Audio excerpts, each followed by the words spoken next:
Okay, so you're welcome to the new season of the Sit Down right here on GH Movie Freak TV. And like always, we are going to bring you amazing and interesting interviews from some very important people from the Ghanaian film industry, trying to get a better understanding of the state of the industry and the future.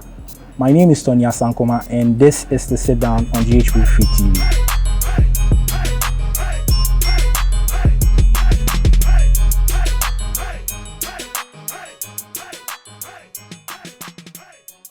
So on this particular episode, I have a very important lady. I've been chasing her for quite some time now, and fortunately, I've managed to get to be in her presence for this particular episode of the Sit Down. She is in no other person than Madam Juliet Nanaya Asantewaa Asante, and she is the Executive Secretary of the National Film Authority of Ghana. Madam, you're welcome to the Sit Down. Thank you. Have you been chasing me for a year? Yes, I believe I've been chasing you for a very long time. I gave up at some point, but I guess this is the best time for us to get this done, and I'm happy to finally have you. Yeah, persistence is good. Right. Okay, so before we go into any further about the NFA, I would want to know, how does it feel for you personally being the Executive Secretary of the NFA? Being the Executive Secretary of the NFA for me is a good thing because it's something I'm passionate about. It's something that, you know, holds my vision. I feel like there's so much I can bring to the table. I almost feel like I've been working my entire life to get here. Of course, wherever you are, any moment of time is where your life has brought you, your life's work has brought you. And I feel like this is a space that my work's life has brought me, and that I can bring everything that I have learned and gathered and prepared for this present time to work. And you know, I'm starting something from scratch, which is something I've done my entire life, start things from scratch. But of course, in the private sector, and this is a government sector, so it's a completely different, bigger challenge, and I'm happy to be handling it. Nice. It's quite clear that you are very confident of the journey you had to go through to get to this particular point. Right. A lot of people know you as a filmmaker, but to those who do not know you as a filmmaker, what can you tell us about your journey as a filmmaker? My journey as a filmmaker is interesting because I started off, in school, I was always in the drama club and all that. And just before I went to the university, my goal was to become a lawyer. And I think I would have become a good lawyer at it as well. But fate wasn't to have it as such. And I think I always had the dream to be in the arts. And I started off in front of the camera. That was quite a long time ago as an actress. And then with further experience, I think after my movie Deadly Voyage, which was an HBO production, coming off that movie, I just felt like this was where I wanted to, you know, spend the rest of my life, doing things, developing, you know, the sector, working in the sector, contributing to the sector. And I felt like there was so much promise that wasn't realized. So I went to the film school, which is the National Film and Television Institute, which I'm now the chair of, something which is also very satisfying for me. So, you know, I went there, and that also gave me the expertise I needed to be behind the camera. So as a filmmaker, it's satisfying to have a 360, you know, be in front of the camera for so long. And of course, everything that went with that. And then being behind the camera and everything that goes with that. I think I come to life better behind the camera, actually. Right. So as a filmmaker, I've spent my entire life. I actually, you know, started this in my teenage years, and it's been a couple of decades, so it's good. Wow. And in all that you said, it's quite obvious that passion plays a very important role in getting you to this very point as the Executive Secretary of the NFA. So let's just dive right into serious matters concerning the NFA. Right. 1 year of the NFA, what would you say, or how would you assess your work so far? Not you alone, but the Right. NFA as a whole. Right. So we came from a very unique place. When I say this, what do I mean? As an agency, because, you know, of course, we have an executive order. We are operating under Act 935 and all. We were inaugurated by the president. But most agencies start as an arm within a ministry. We are an agency of the Ministry of Tourism, Arts and Culture, of course. But most agencies start within the agency, within the ministry, and develop their expertise, develop their structures and everything, and then step out of the ministry. So everything, the ministry is part and parcel of that development. You kind of tap into the expertise in the ministry. You are part of the ministry, and whatever you need, the ministry is there to supply it for you.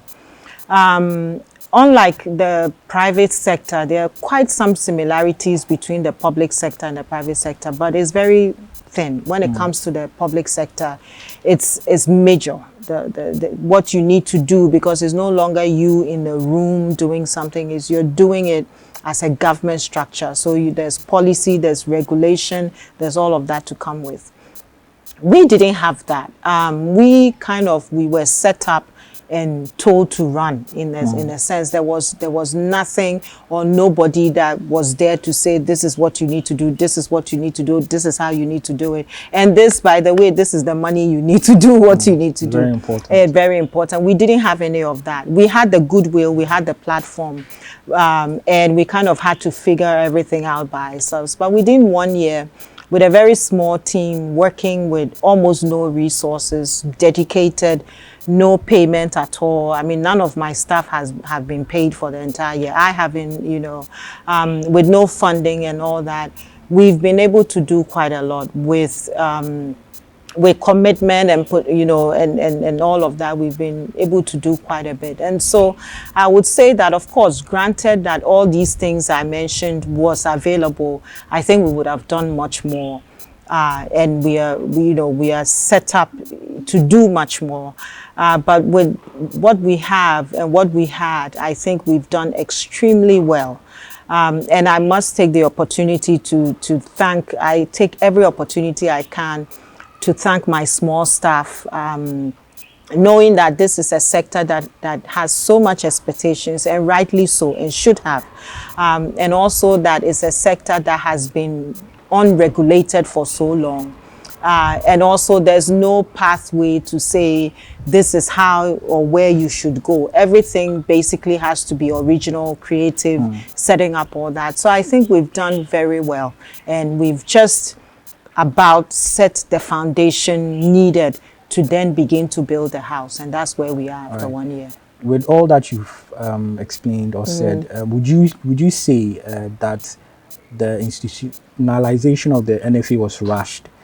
Because I know a lot of people feel like the Ghanaian film industry wasn't really ready for the NFA.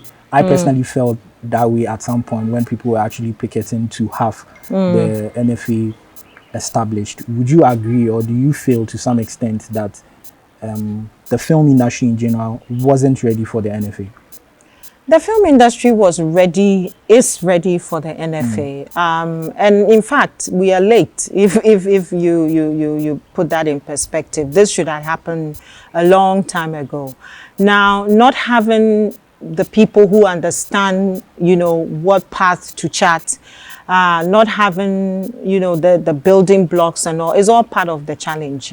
Obviously, I'm here and I'm glad that I know, or at least I have a team that is, we are able to come up with a good understanding of what needs to be done and do it. So I don't think that the NFA was rushed. I think that, like everything else, until you start the journey, you never know where you're going to go. You never know where you can pull the resources from.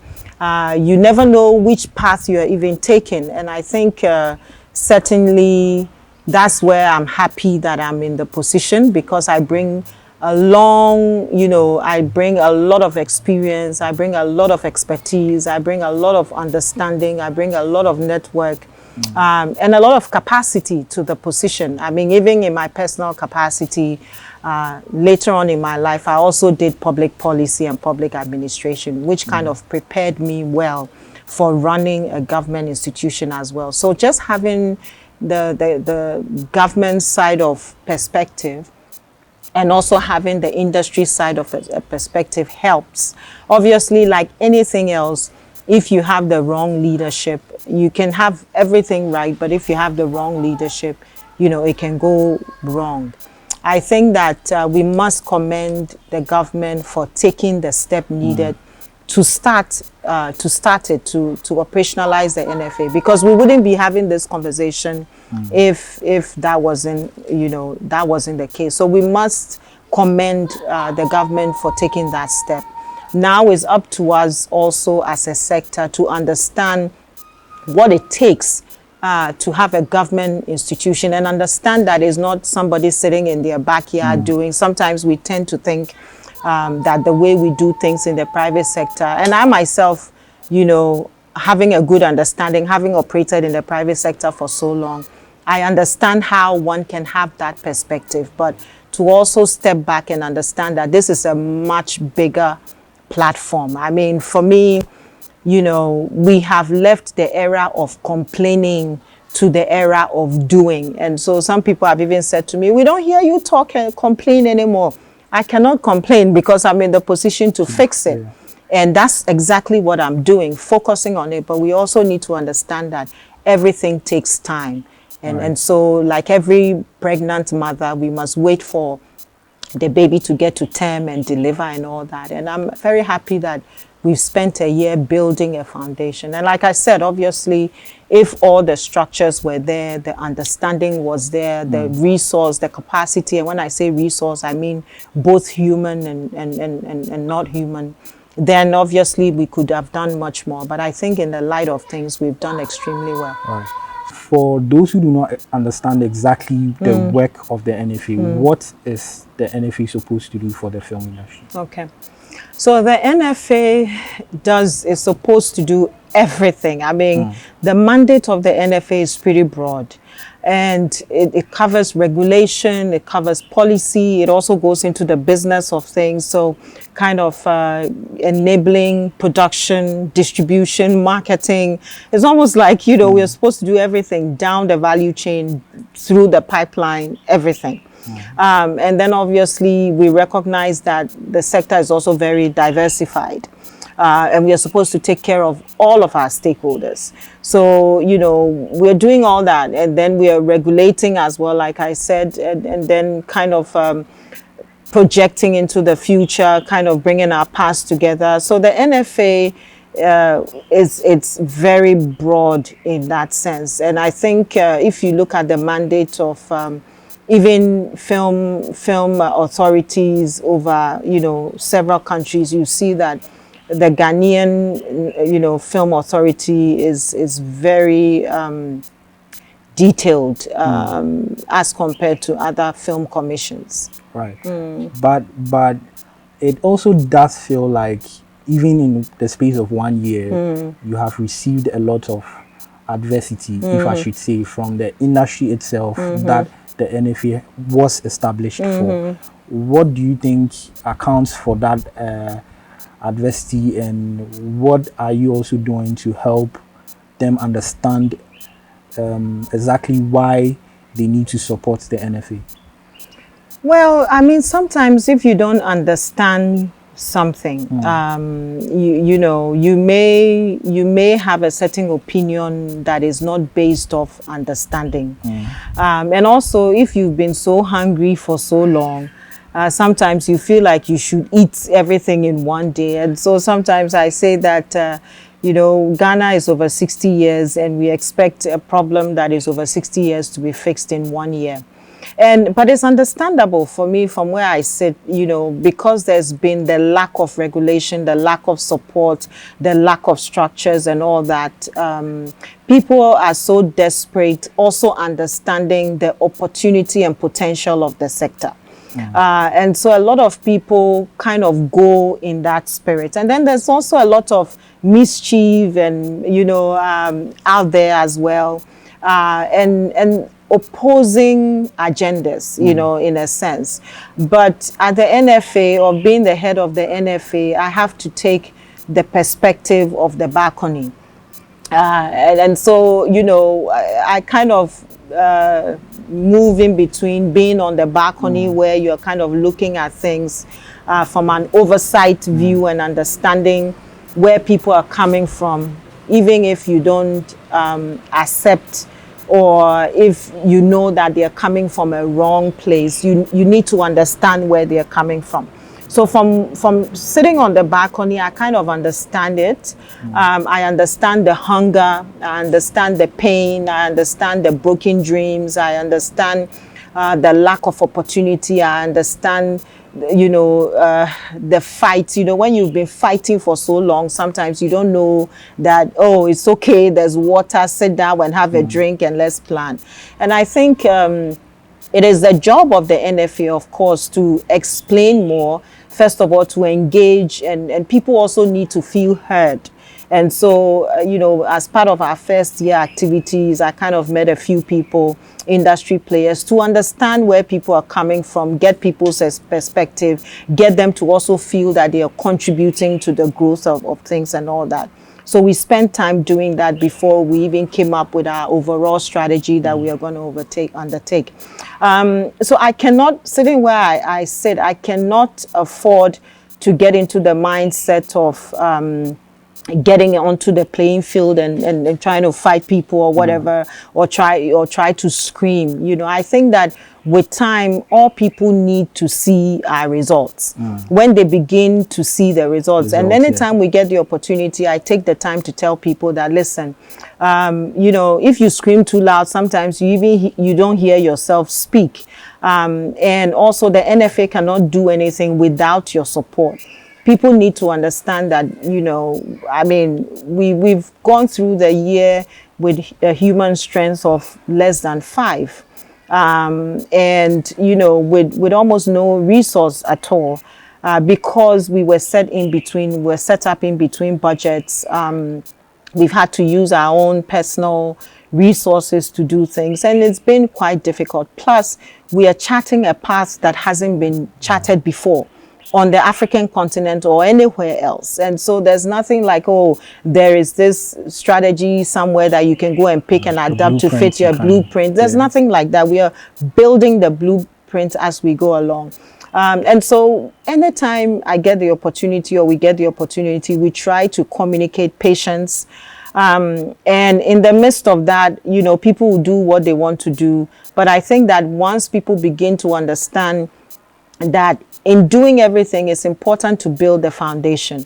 And the organization, it's a super, NFA is a super organization if you look at what our mandate is.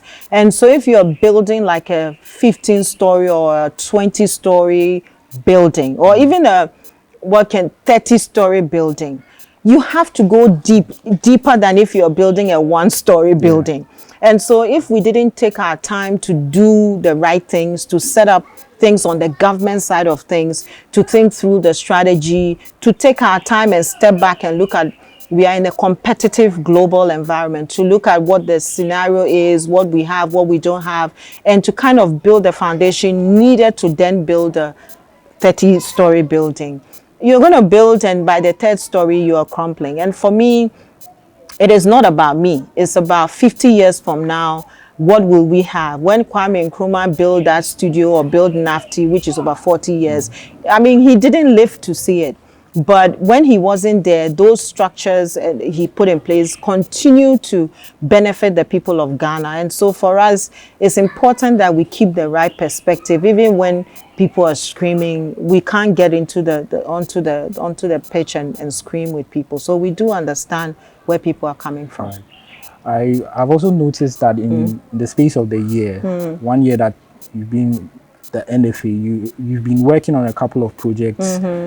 Top of my mind, I can think of the Wiki project. Right. There's the pitch series. Right. And a couple of other stuff that the NFA has been doing. What is the ultimate plan like for the NFA?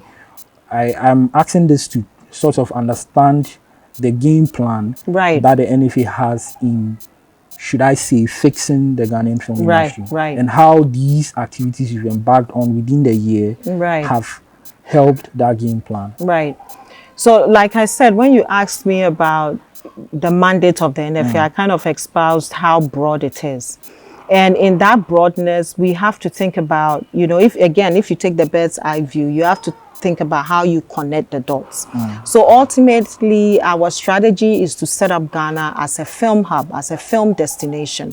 What does that mean? It means that if anybody thinks about shooting a film, first in Africa, they must think about Ghana. Second, anywhere around the world, if even they are in Iceland and they are looking to shoot, they must think, where can I go and get the best circumstances, enabling environment to shoot my film?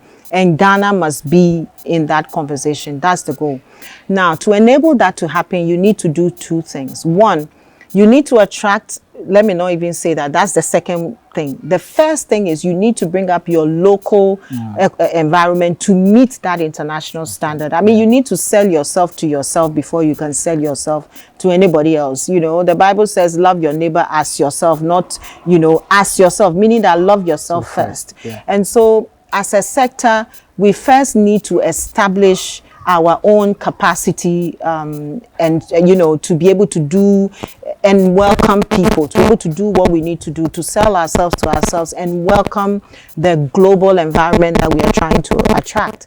And then you have to then go out and say to people, hey, we are ready, we have everything that it takes. Now, what are some of the things, for instance, that we need to do locally? You need to have the expertise. So if somebody is coming to shoot a film here, they are coming to work with Ghanaians. They are coming to shoot the films with Ghanaians. Are Ghanaians having the right capacity to work with international productions? That's one. So you have to bring up the local expertise to meet that.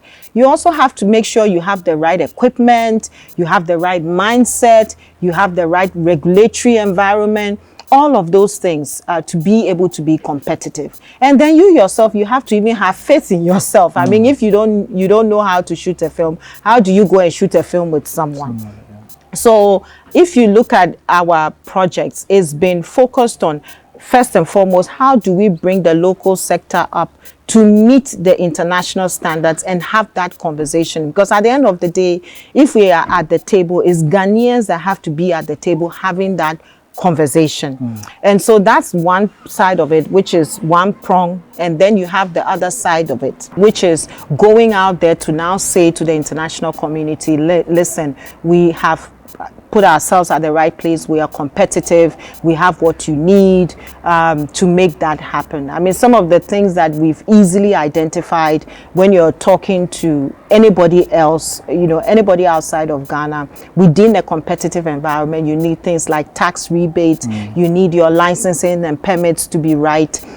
You need, people should be able to move money in and move money out easily. You need to have the right skill sets. With the right skill sets, I mean, we've had a school that has been around for over 40 years, NFA, and we have trained people. They've just not had the enabling environment to make that happen.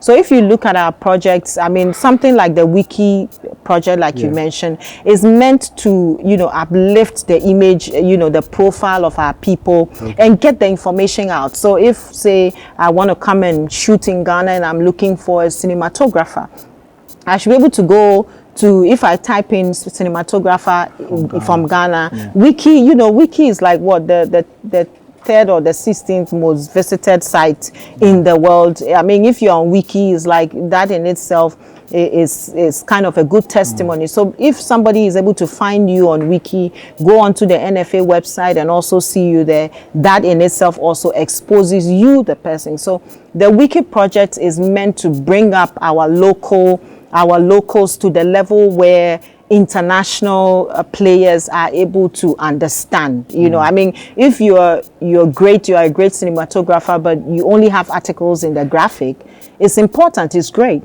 but someone from LA may not recognize graphic, so, but being on Wiki immediately puts you are meeting the people where they are and speaking the language that, and it also gives you a lot of credibility. So that's one. If you move on to look at something like the pitch series, the pitch series is also in the same vein. is supposed to take a set of people, give them the training, walk them through the pipeline and value chain. So if, for instance, someone comes through the pitch series, the NFA pitch series, several things happen. Apart from potentially getting your project made, which is what everyone hopes to do, we also hope that you leave with the required expertise and understanding. So if you look at the project, you see that we even give books to read, we give training and all that, because people are expected to pay forward. And so after that, you can now go and do your next project, even if you don't come through the pitch series. At the same time, you would get a good network of filmmakers who've been prepared adequately, ultimately getting the required numbers we need to have a tipping point. So for me, I get excited about the pitch series because, we opened the series, the call, and we had about 100 applications, which in itself shows the readiness of us as a people with our stories and all that. Now, imagine that we've narrowed down to 25. Ultimately, 6 are going to be picked. Imagine that we have 6 projects and ultimately, the 25 are as good as the 6. It's just that, we cannot support everyone. But so I'm going to say 25. Imagine that all 25 projects are made. Good films with different genres all over being made. You have series, you have films, you have, other projects around the ecosystem within the pipeline and all that. We bring, after that, imagine that all of these projects have been made. Now, we don't stop there because I mentioned that it's a pipeline project. So we bring the idea, which is the core project, to the table. But then on the one hand, you have investors who need to invest in the project. So we are connecting the filmmakers with investors. This is not charity. We are not giving you money. There's a Chinese saying that teach me how to fish to feed me every day. Don't give me a fish to feed me today, but teach me how to fish to feed me every day. So we are teaching people how to fish. So we are teaching you how to package your project, 1, to go out and get the investment that you need for your project, 2, and 3, how do you sell your project to get your money back? That's where you have your return on investment. So we bring the investor to the table. We connect you to the investor with a well-packaged project. You sell to the investor, but then the investor needs to see a very clearly defined pipeline of making their money back. So we also bring distributors and platform, so it's a full-scale project that we are doing. And by the time you come out of that, you are ready to make yourself, to go out there and have a conversation with, any executive from anywhere around the world, from LA or wherever, you'll be rightly put. And that's what we are doing with the pitch series. Right. So that explains the pitch series. And that also gives a small perspective at the game plan for the NFA, which basically is to equip creatives, to empower them to be able to attract investment and actually get it done, because we are not going to leave you there.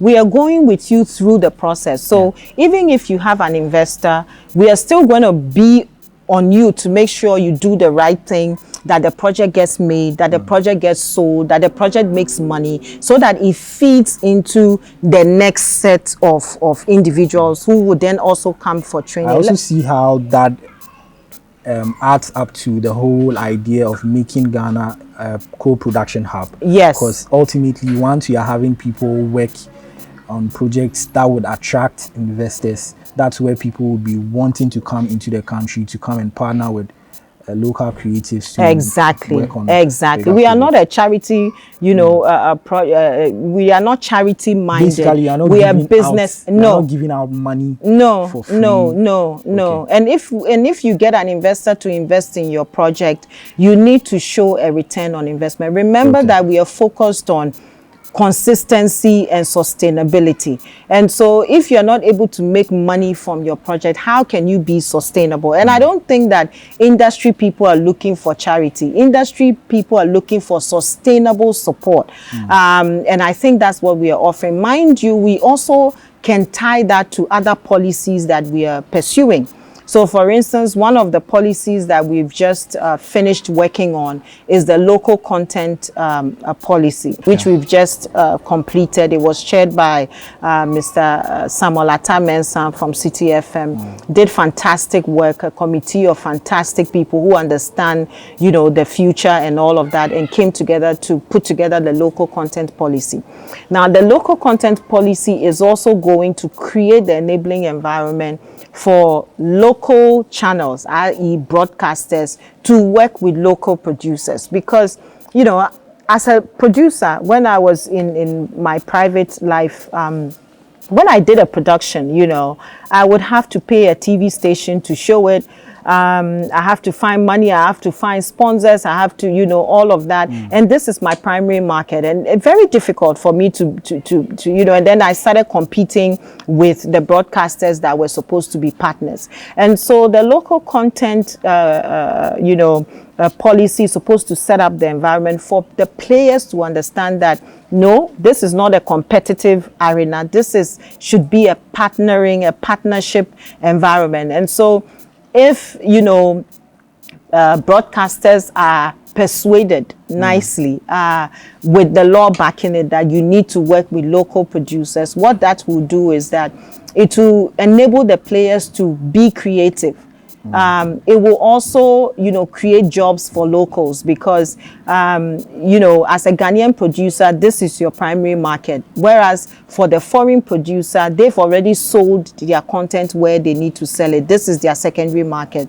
And so when you have the players work together, then as a producer, I can have the money I need. I can have the audience I need. And also remember that we also have a responsibility to kind of frame and you know, frame the mindset of our people. When I say that, I mean from a cultural perspective and all that. And so if you're always showing people and young children cultures that are not related to them, then you cannot control what they become. And when I say control, I mean it in a good way, because you know, if I have a child, the child must grow up with the value set from my home.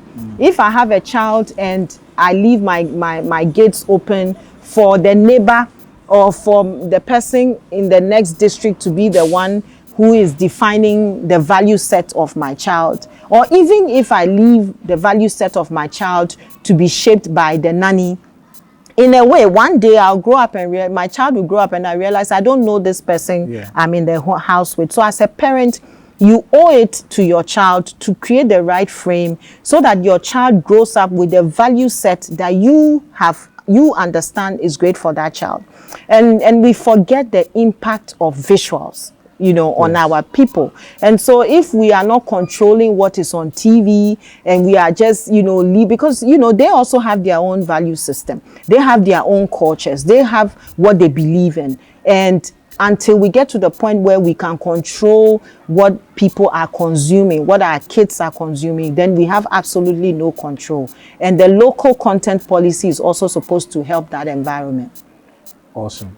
So the build-up basically is the wiki project, and then the pitch series and the local content policy, all leading up to that agenda of making Ghana a co-production hub. And then there's the classification, which is also, you know, basically also determining, bringing some sanity. You can show this, you can show this, I like that word. You know, bringing some sanity into the system. We have other projects which we haven't launched. Maybe it's too early to talk about that, but things that will connect the dots even further. I mean, I've said a lot and people need to take it in, so let me not say too much. Speaking of the classification committee, it's something that was also received, was more or less was unwelcomed. Like, people are still yet to understand why the need for classification, the importance of actually sending their projects to be classified. What is the NFA, or what approach is the NFA going to use to make people understand that the classification committee is basically not here to hurt you, but it's only here to, like you said, sanitize, bring some sanity in the space. What exactly is the game plan for the NFA to get people to understand that part of the NFA? You know, there's a saying that the only thing that is sure in life is life, death, and taxes. Nobody likes taxes, but you pay taxes, you know. So, I mean, to bring sanity into a system, if you go and watch any foreign film, or you go to any country, I mean, the classification is really a part of a developing society. If for instance, we've had instances where you've had things that children should not be watching being shown at times when children are sitting in front of the television. You've had, you know, times that some things that are not palatable and all of that, you know, there's basically the lack of sanity in that direction. So people need to understand that as part of a growing society, there are things that are necessary. So unfortunately, you know, we understand that people may not like every policy initiative that we take, but there are some instances where people really do not have a choice. However, what our responsibility is to communicate it clearly, to answer questions and give people clear direction and give people time also to get used to it and also get their house ready. Obviously, with all the resource limitations we had in our first year, plus it was an election year, plus, you know, we were kind of defining the path that we take and setting some things in place and all that, because you can't jump from 1 and go to 10. You have to go through the you know, through everything that you need to do. So we haven't had time to engage apart from the one-on-one engagement, you know, and I wasn't talking a lot because you need something to talk about. And I'm not one to, I'm one to let the work speak for itself. But we've come to the place where we've laid those foundations. So to your question, what are we doing? This year we have a lot of like what we are doing now, kind of communicating what we are doing to let people understand what the NFA is about, what our strategy about, how are we connecting the dots, and then to go to people and give people the chance to come back to us. At a point, we did ask people to register and send us their details so that if you have a personal question, you can send it. Some people have sent us personal questions over the time, but we're going to go further. I think one of the programs we have planned for this year is first, I think within the first quarter, is industry engagement, where we get to talk to people directly and people can also get the opportunity to ask us questions. So that is key for the activities and we are doing that for all the projects. So we are doing that for local content. We are doing that for classification. We're also doing that even as a way of understanding the broad strategy of NFA and where we are going in the next couple of years. Speaking still on sanitizing the industry, I believe one area of concern to a lot of filmmakers is the whole award system. There's been a lot of talk about the Ghana Movie Awards, for instance. There have been calls from certain quarters that the NFA should more or less be responsible for the Ghana Movie Awards. Is there any, or are there any plans to streamline the kind of awards that are being done in the film industry basically, or are there any plans for the NFA to take over the Ghana Movie Awards? So as a policy, you know, there's a saying that government is not supposed to do business. Government is supposed to create the enabling environment for business to thrive. And so from where I sit, if you ask my personal opinion and also, you know, from where the NFA comes in, the NFA's job is not to run things for the private sector. Obviously, the NFA is supposed to lay down regulations, lay down the framework, guide where possible, help where possible, and give any assistance where possible. And obviously, put some really stringent guidelines where possible. And in the past, we haven't had that kind of environment. So people, private people, and I'm saying this from a private point of view, it's very difficult to do business and sustain business. And people kind of jump, cut corners and all that. And you can't blame them if the environment is not enabling.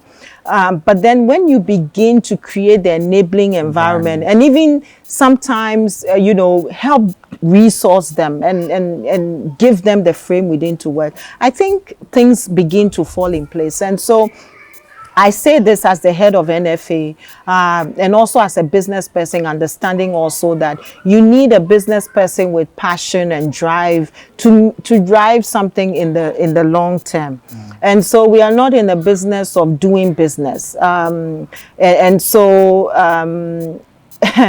Moving forward, I think that by the time we connect the dots, some of these things will right themselves. And the things that are not able to right themselves will fall by the wayside, and things that are more conducive to the palate of the developing industry will fall into place. New businesses will be started. I mean, I think 2 years ago or so, when Atlanta, 2 or 3 years ago, when Atlanta became the leading film state, it's now been overtaken by Canada. And they made over 10 billion or so in film that year. 300 new businesses were set up. So you see that when the sector begins to thrive, new people, new opportunities will open up. And so trust me, in a few months or years, we won't even have this conversation, because the system itself will sanitize itself once the right regulations and frame and all of those things are put in place. Wow, awesome. So Ghana Movie Awards. Yeah, I just had to ask that question because it's actually a cause for concern for a lot of people. But let me take the time, though, to say that, and I say this also from a private perspective, it's very difficult to run a business in this country. Especially in the film space. Exactly, so sometimes I try not to be too hard, especially when someone has been, or a certain company or individual has been consistent over time. Sometimes, it's difficult to understand the corners that they've had to cut to make things happen. But I think that ultimately the important thing to know is that we are all in this together. We all have the right heart. Sometimes people go at the right thing from the wrong from the wrong angle. But I think one of our strong motto is that together we build. And so we are not in the business of cutting anybody down. If anything, it's about how do we empower individuals and people within the ecosystem to do better. For me, that is the primary goal. That was actually going to be my next question about how you're going to empower these, should I say, businesses that are all in the ecosystem to really strive, because there are a lot more people that are actually looking for some form of support, basically, to enable them help push the film industry into the right direction. But I guess empowering us, I'm saying S because I'm also speaking for myself. Yes. It's something that we should all be happy about. Yes. Okay, let's wrap this up. This is something that's heavy on my mind because a lot of people have actually come to me with that within the NFA itself, within the board, there are certain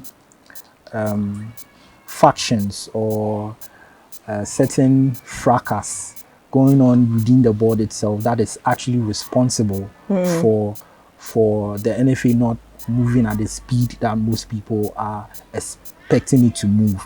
How would you respond to such allegations or such questions from people when they say, okay, what's going on with the NFA itself? And these people are within NFA saying this, or they're outside? I've heard this from outside the NFA, and usually when you hear some of these things, you are tended to believe that these are people who are looking into the NFA from whatever angle they are and might be saying things that they either know about or do not know about. But since we have you here, I would want you to clarify a bit on the situation of the board of the NFA.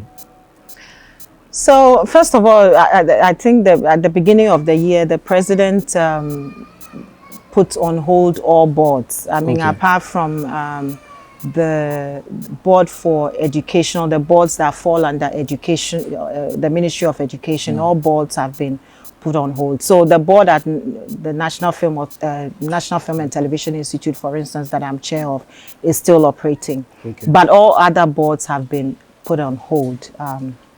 But to answer your question, I mean, you see, the sector is so diversified.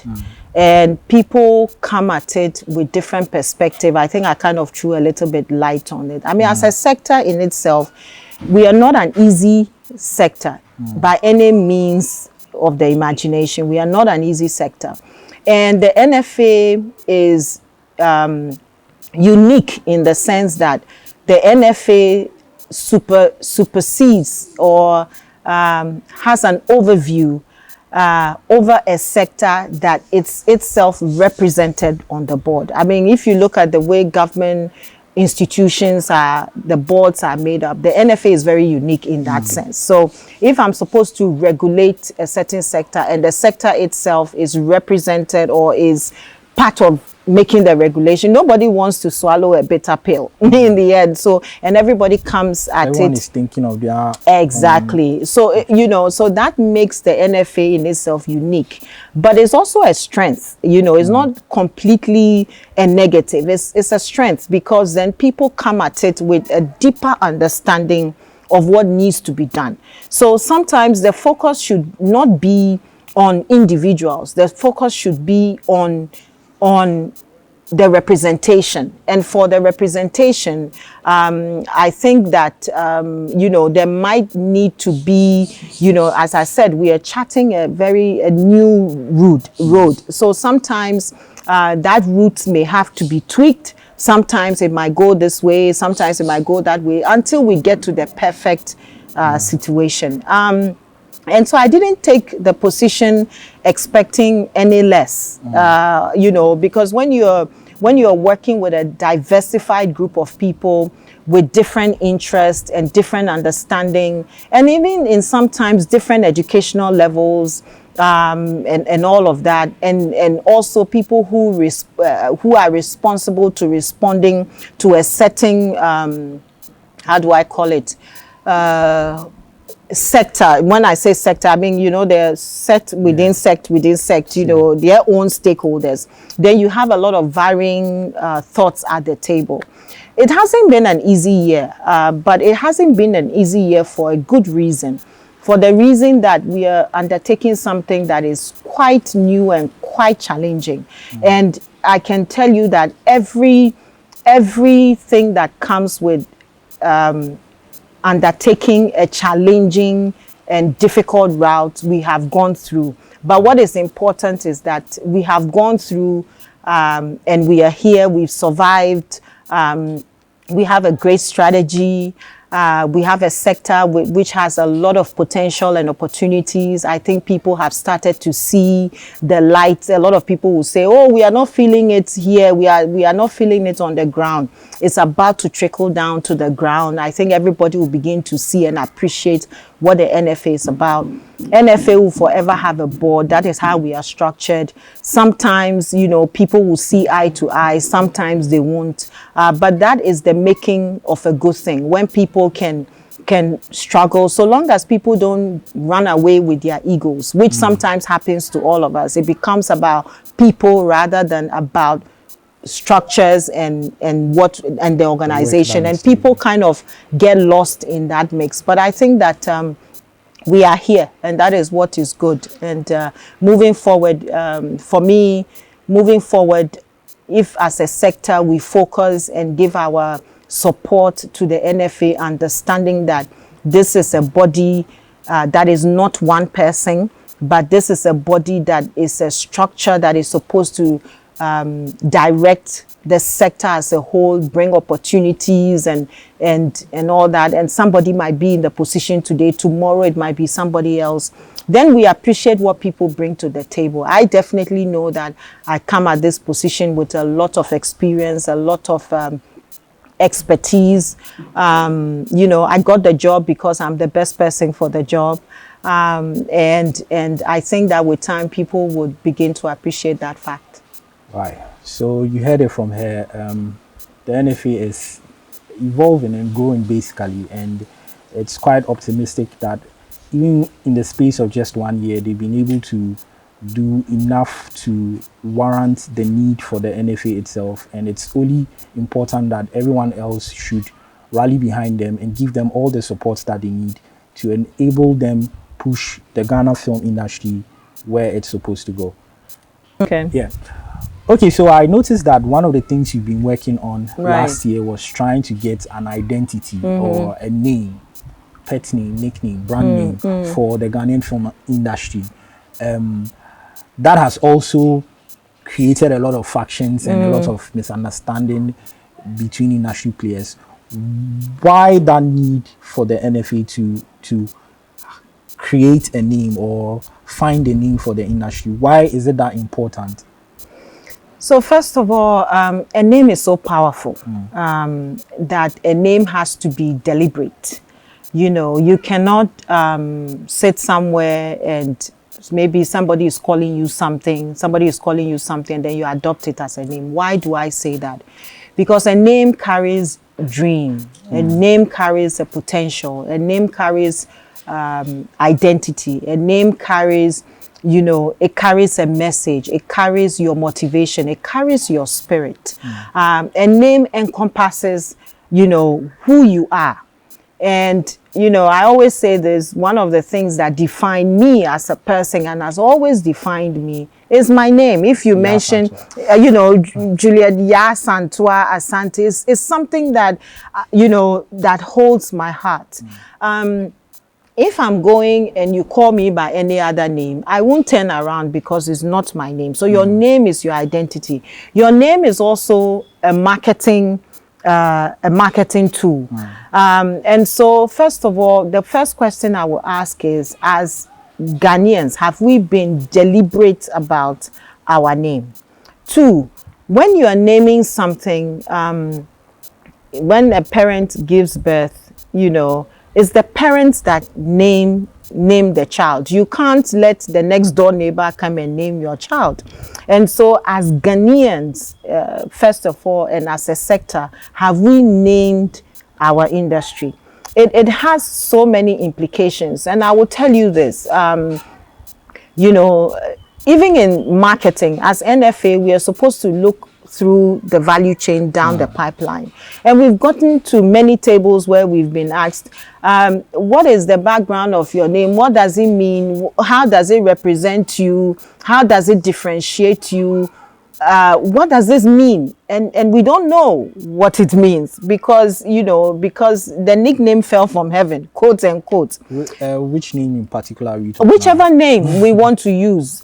You know, the question is, was it something which was deliberate? And it's never too late to name, you know, whether you want to maintain your name or change your name. The question is, was it a deliberate, conscious action you took? And is it representative of you and what your vision is? So a name represents a past, it represents your present, and it also represents where you want to go in the future. And so there never used to be a regulatory body for the sector or a unifying body like NFA. Now NFA is here. So NFA say that NFA is a unifying force that is now saying to the players, come to the table, even if you want to use the name you've been using in the past, let it be a deliberate act. You know, and now we are in a very competitive environment, and that environment also calls for a lot of creativity. And so you don't also want to be an addendum to somebody else's name. Or as Ghanaian, we are a very proud people with a very proud culture, with a very deliberate vision of where we want to go. Do we want to be an addendum to somebody? And also understanding, you know, coming from where we are coming from in the past, we've initiated so many things. Even last 2 years, we had the year of return. You know, we are calling to our brothers and sisters from across the waters. We are calling for investors to come. You know, we are looking to take advantage of new platforms that are springing up that other people have already gone ahead of us and owned. if we go as an addendum to those people, then we might as well not have started the game. And so I would say that instead of people looking at it as, in some cases, a threat or something that takes away their power, they should rather see this as an opportunity and something that actually puts the power into their hands. And everybody should embrace it, come to the table, and let us be very deliberate about what we call ourselves and who we are and what we identify with. And that's all we are doing with the, with the name. It can be a name that we already know. People have already suggested names. We have a committee that is coming together to kind of bring down, to narrow down. I was going to ask that because I'm curious to know or find out how exactly are we going to arrive at that final name. Fantastic. Because people are throwing in suggestions. Yes. And of course, we've had 400. Yes, we would have to settle on one name. Yes. What is the process going to be like? Are we going to shortlist down to, let's say, 10 names and allow a public voting, or we are going to set up? Do you have a camera in a private camera in my office or something like that? Because you are saying things that we are already doing. No, I mean, I'm curious because if you've opened up to the whole industry, yes, and not just the industry, yes, any Ghanaian to send in a name right, for the Ghanaian film industry, of course, there's going to be the need to settle on one. Right. And out of that lot, what is going to determine, what are the parameters, what is guiding the choice? How is it going to fall on this particular name that we would have to accept, own, and live with the rest of our filmmaking lives, basically? What's the process going to be like? Fantastic. And I did mention earlier that one of the things that we are very keen on at NFA is representation, for everybody to feel that they are part of the process and that it's a deliberate process. So this is not something, that's why we even threw it out and people kind of brought in names. I think that was one thing that I liked. It wasn't like a group of people sat in a room and drank some tea and then came out and said, okay, boom, this is the name for the Ghanaian film industry. Fantastic. I like the fact that it's all inclusive. Yeah. Not just the industry players, but everybody.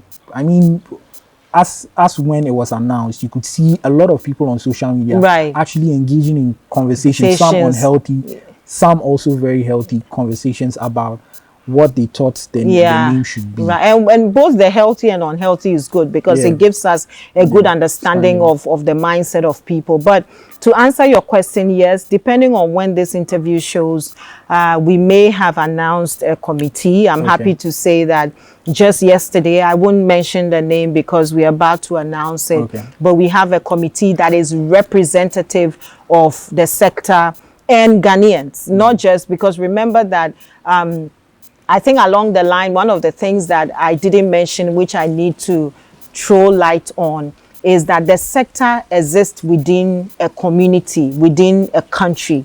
And Ghanaians are our first stakeholders and our first audience. And I think somewhere along that line, we lost our audience. So one of the things that NFA is within the dots that we are connecting is bringing our audience back to the table, bringing Ghanaians back to the table to be passionate about the sector, to care about the sector and come along. And actually, if you look at even the pitch series, there's a little bit of that because we are going to be bringing Ghanaians along. So now to your question, yes, we have a committee that is very representative of the diversity of Ghanaians.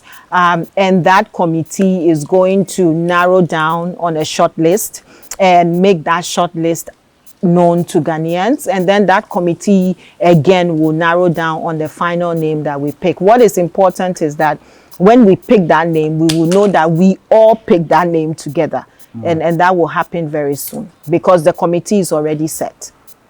So speaking of losing our audience, one other conversation that's very rife in the social media space is the fact that indeed the Ghanaian film industry has lost its audience. I have written articles on that, and a lot of the conversation is leading to the fact that we do not have enough cinemas. So not that many people actually get to see the revolution that is actually happening in the Ghanaian film industry.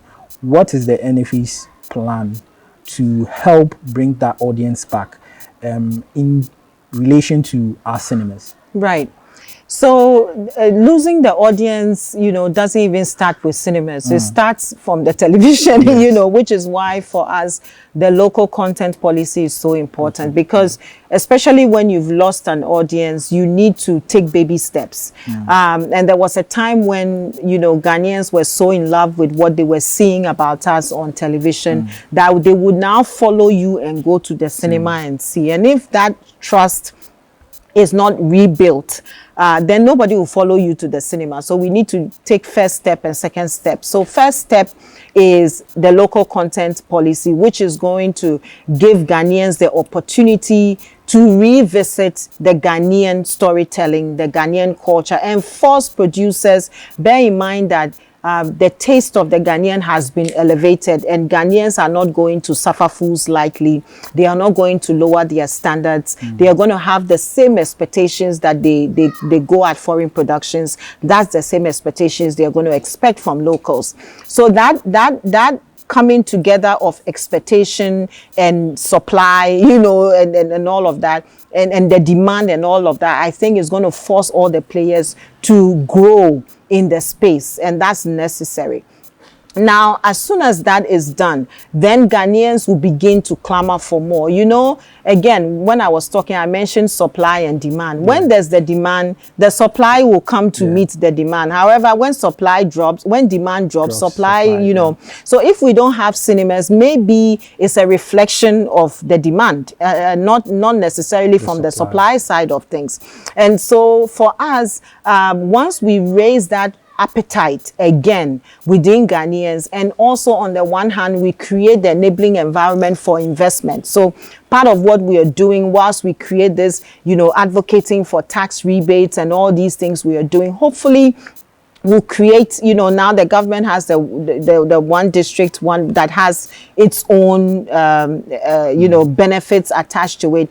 The idea is to create the conducive environment where the investor, remember cinemas are built by investors, and for the investor, he must see a clear return on investment. So if the investor cannot show that if I build cinemas, people will troop to the cinemas, then, what's the point? Also, there are also competing platforms now, unlike first where all you had was a cinema and television and maybe DVD. Now there's VOD. So if the person can watch the film from the comfort of their bed and pay for it and get the cinema experience, you need to offer them something more when they come to the cinema. So when we have the conversation, it's important that we have the conversation in a holistic frames, mind frame, and understand that, players need to come together and dots need to be connected. We feel that when we do that, and then the pitch series, earlier on when we're talking about the pitch series, I mentioned that imagine if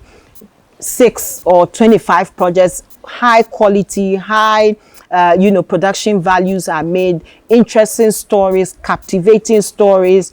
Ghanaians are brought along the journey to connect with the filmmakers, connect with the storytelling process. By the time we get there, you see that Ghanaians themselves will troop to the small cinemas we have to watch those films. The appetite will grow. Then the investor looking at that picture will be like, oh, okay, if I put my money in building a cinema, but if the investor is coming to put up a cinema and they talk to even the players that exist and the players go like, oh, don't waste your money, nobody will come, or if they come, or the Ghanaian films are not up to speed, Sometimes when people are talking about cinemas, I'm curious to know what Ghanaians make at cinemas. I mean, I released my film some years ago, and I made almost nothing in the Ghanaian cinemas. In fact, I went to Nigeria before I made quite a lot of money. So it's not like the cinemas are giving people that much money. Anyway, are there other platforms that we can use to make that money? Are there better arrangements we can come up with even the cinema holders and all of that, so that we make more money and all that? But most importantly, are we telling the right stories that will attract people to come to the cinemas? We feel that once all of that is done, the cinemas themselves, will spring up. So again, the NFA's job is to create the enabling environment for business to take place. We are not the ones who are doing the business, but we are creating the enabling environment so that if you have money, you will confidently invest in that space. And of course, cinema plays a role. It's not just about how much can you make from the cinema. The cinema plays a very important role down the value chain. If you look at distribution, you look at film festivals at the top that bring a certain image, opportunity, audience to your film. Cinema is the next level. That also gives your film what I like to call gravitas, so that even when you get to the other place of distribution, your film has enough gravitas to attract the right kind of money payment for your film. So we understand that and we appreciate that, but we must put it in perspective and also be open to looking at where the world was going. There was a time when DVD was it, and we were all here and we didn't take the right steps. And VOD came, and in a way that also affected our sector, because we were in denial that the time of DVD had passed. And by the time we woke up, it was a bit too late and other people. So it's important that we don't repeat that cycle. The world is moving forward. VOD has become an important player in the world. So we need to be able to extend our own understanding of the ecosystem and take advantage of every distribution down the value chain. And when we are making our films, to keep in mind that, look, packaging this film is good for the festival audience. We don't even attend festivals. Filmmakers in Ghana do not attend festivals. We need to attend festivals because they bring a unique opportunity to our films. So, to look at the film festival routes, which festivals can we attend? Then from there, obviously, the cinema conversation is critical to have that, but to understand that cinema, even abroad, cinema doesn't make money for any filmmaker. It's about the gravitas it brings to your film. Getting that right, understanding the perspective, packaging it for cinema.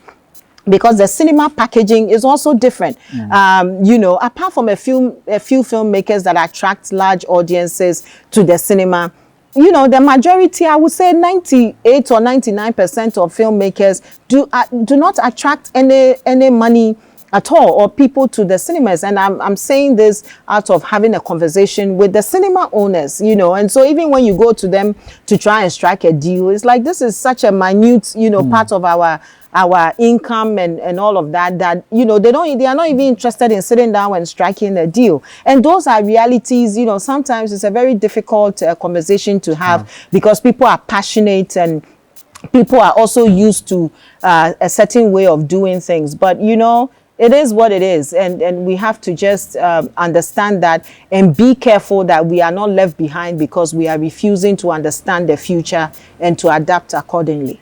Right. Okay, so you've heard a lot from Madam Juliet, Asante, and she said a lot. I think the takeaway for everybody should be the fact that the NFA is creating an enabling environment.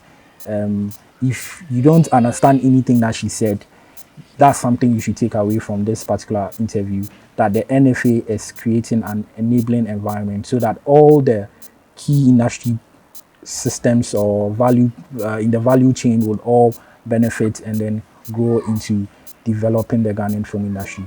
So your final words, Zoe. I don't have a final word because it's an ongoing conversation. And Tony, I must say that you're doing great. I think it's very difficult to survive in this sector.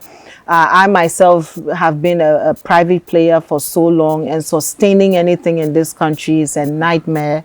You're a young gentleman that I met a couple of years ago when, at an event that I myself was organizing.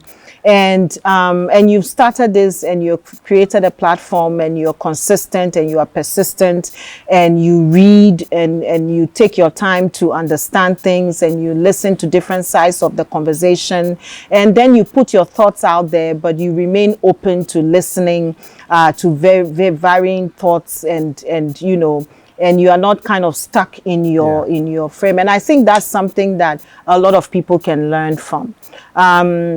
You know, the sector is filled with people with varying, diversified, you know, backgrounds. You have people who've been doing this forever. And some people even feel that, you know, they have a right to things because they have been doing this forever. But really, the future is for the young people, you know. And for us, for people who've been doing this for a long time, it's important to understand that the future is for the young people. And it's also for the older people who can adapt. And also understand that, you know, we have to work together. I know that sometimes when we've been struggling for so long, it feels like the fight never ends. Even when the fight ends, you don't realize that the fight has ended and you are still fighting. We are no longer fighting. We are here together. And everybody is relevant. Every voice is relevant. So long as you come at the conversation from the right mindset. Because we have so much to accomplish that we will be doing ourselves a disservice if we stop to listen to naysayers. You know, it is in our interest to forge ahead despite the problems, and to keep an open mindset whilst we do that. And so I would encourage everybody to keep an open mindset, for people to read and understand, and for people to also get out of the frame of individuality, because it doesn't help anybody. You know, if we rise, we all rise together. Just like when we were falling, it was a free fall for all. You know, nobody was ahead. Even those who thought they were ahead were not really ahead. You know, it was a free fall for all. And so we are in a new era. And if you are not aware, maybe now is the time to understand that we are in a new era. And this era has a place for you. And we encourage everybody to get involved. If you don't understand anything, go to our website. One of the first things we did was build a website that kind of serve as your first point of information and contact. So go to the website. There's so much we are doing via the website. Classification is there. If you need understanding, the pitch series, all of that is there. Everything is going to happen. The website is going to is the portal that the NFA is using to reach out. I mean, both locally and internationally. So you go to www.nfa.gov.gh. And if you have any questions, send it to us. Most importantly, at the beginning of NFA, we started a call and we asked people to send in their details. It was important for various reasons, because we wanted to be in touch with you. We also need an understanding of the players in the field. Some people sent in their information, and those people that did, I'm sure they've already seen the benefit, because you get, you know, more frequent communication from NFA, which is the most important thing. So go to our website, send in your information. There's a place where you can send in your information. When opportunities come, we are going to send it out to people via the emails that we have via the website. So it's in your favor to go there and register with us and let us know that you exist. We are making a call for players to register, you know, all players to register with the NFA. And no matter what you're doing, register with us, because we are in the business of creating an enabling environment for you. When we wake up, all we think about is how can we make life easy for you? Because when you succeed, we succeed. When you succeed, Ghana succeeds. I mean, there are many countries in which film is such a huge contributor to GDP. And it's such a huge attractor of foreign direct investments. There's no reason why Ghana cannot be one of those stories. And I can assure you that working together, we will win. Right. Working together, we would win. And those are the final words from the Executive Secretary of the National Film Authority. This has been a very informative discussion with her, and I hope you've got all the answers that you need to know about the Ghana film industry, the plan that the NFA has for it, the future of the industry. Basically, everything that you need to know is right here in this interview. And if you have any other questions that might not have been answered, like she rightfully said, do not hesitate to send the NFA a quick email at info@nfa.gov.gh. Yes, just send them an email and they would respond to you. My name is Tony Asankoma, and this has been another episode of The Sit Down right here on GH Movie Freak TV. Don't forget to hit the subscribe button, like and share this video so that a lot more people could see. And yeah, thank you very much.